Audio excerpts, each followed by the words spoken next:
difficult to do. Actually, I'm 43, and in I started in 2000. I'm sorry, I started in 1987 with Marcus Garcia. But you have to thank him. He's the guy who gave me the opportunity to.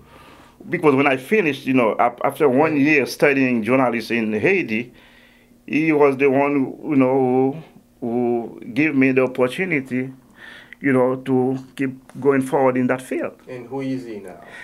Marcus Gassa is the publisher of Haiti en March. He's one of the first weekly Haitian newspaper.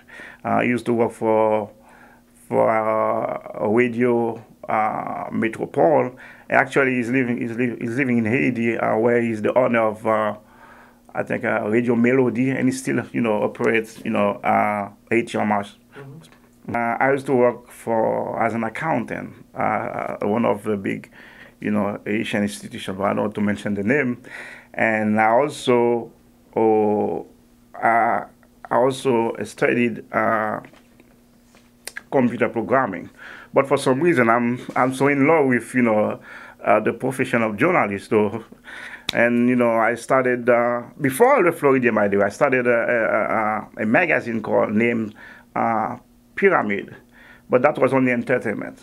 Until I realized, you can't really serve a community if you stay in one, if you go like, you want to serve just one part of the community. You need to do something where you can embrace all sectors in the Haitian community. That's why in 2001, I decided to, stop, publishing the magazine, and, came with the idea of Le Floridien, which is something more general. I studied journalism, just I have to say just the basics. At school? At Institut Français d'Haïti, where you also learn how to speak, on the radio, voice, everything, some techniques, basics. And after that, after 1 year, I got the certificate, and I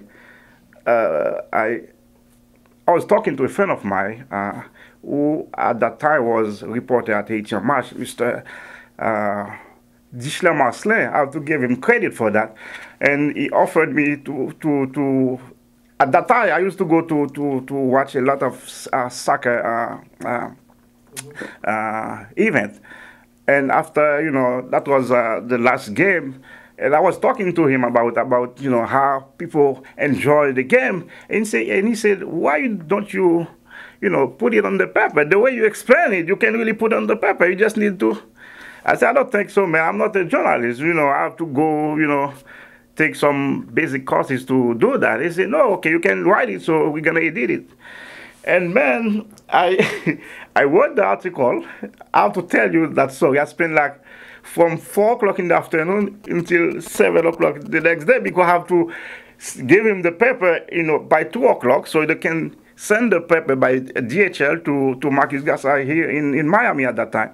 And my big surprise, when the paper came out, I saw the article, 4th page.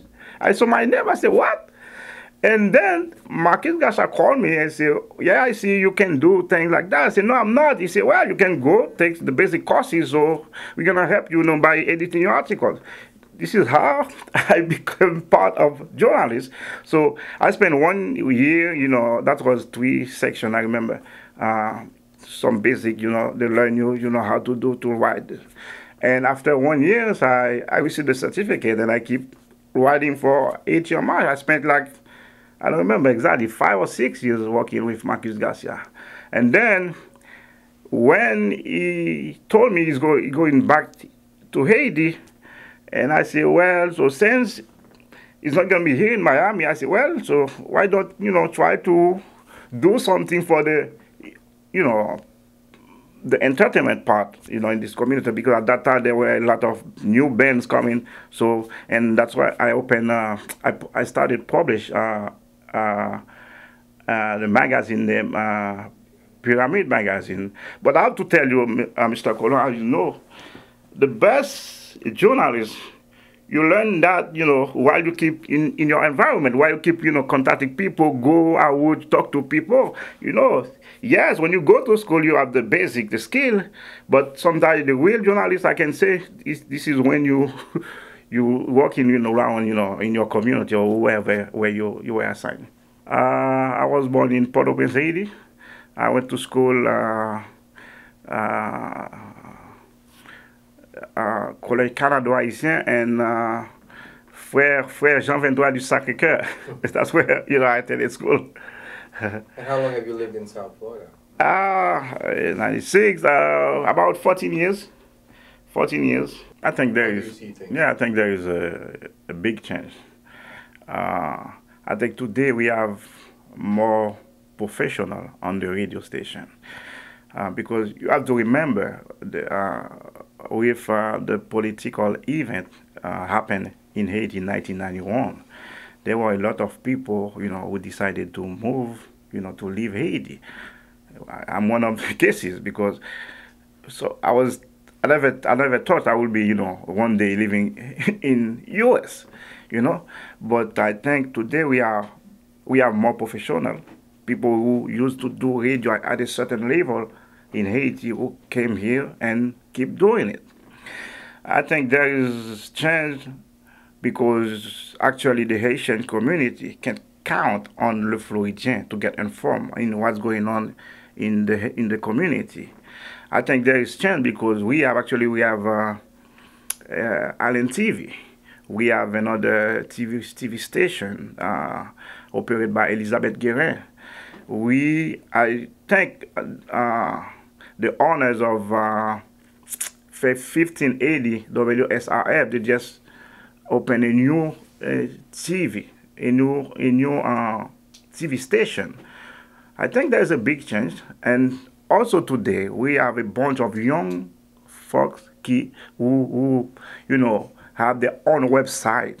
Even it's for the purpose of entertainment, but they still entertain, the young Haitian American. Before they don't really get connected to the Haitian community. Today we can say kids of 16, 15 years old, or 18, 20, they get a little connect to the Haitian community. I think there's a big change in terms of landscape of the media. No one else was involved. No, unfortunately, when I had the idea in mind, I had contacted one of my best friend journalists. I don't want to mention his name. And for some reason, we supposed to start the project in 2000 when the new, when 2000, came. Everybody tried to come up with new idea. And at the end, I realized, the guy was not too serious, or he didn't want to go forward with the project. Since it was my project, and I said to myself, man, even I don't have one people with me, I'm going for it. So that's why I started the newspaper in January 2001. It's supposed to start in January 2000. But from the beginning until today, I'm the only editor of the paper.